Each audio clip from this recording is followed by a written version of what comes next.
Captain Black, the Hood Conservative. Today's topic, questions about New Orleans public safety. Let's take it from the top. Why do we have a public safety commissioner position which has remained empty since James Carter vacated it?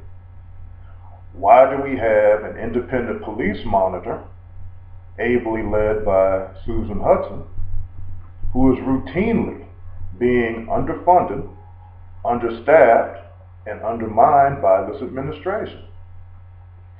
Why do we have on New Orleans' world-famous Canal Street, an 1100 block, the gateway to the main drag of the city, where open-air drug dealing takes place, where shop owners are threatened and intimidated, where white pedestrians and others break the sound barrier trying to jog, walk, or sometimes fly to avoid being harassed by either drug dealers, drug users, or assorted thugs?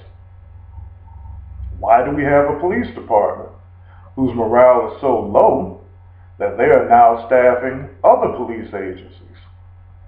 Why do we have a residency requirement when I thought it was more important that an officer get to work on time as opposed to where he lived?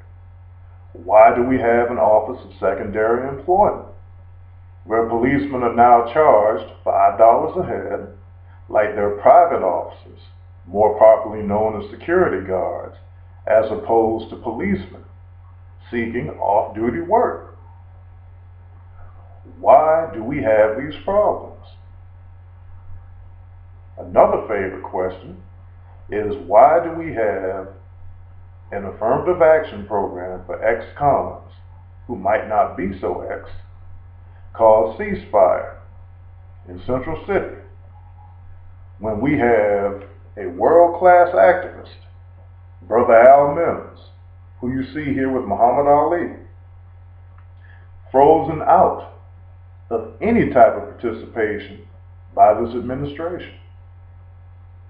Why do we have a situation where black activists, black advocates, and black clergy must literally kiss somebody's ring when it is their tax dollar funding all of these programs? Why do we have midnight basketball being touted as an anti-violence initiative when it operates under the racist assumption that the only way to keep a gun out of a black man's hand is to put a basketball in it? I have many, many questions about public safety policy in the city. Why does it seem that policemen, black folks, working class people are being given the Jim Crow treatment by an administration that claims to unite everybody? Why do we have judges and a criminal court clerk who find themselves being combated by this administration? Why is it that even our sheriff has found himself opposed regarding funding by, again, this administration? Now, either Mitch Landrieu has a problem with fighting crime, or he has a problem with black people in positions of authority. Either way, this problem can be solved February 1st at the ballot touchscreen.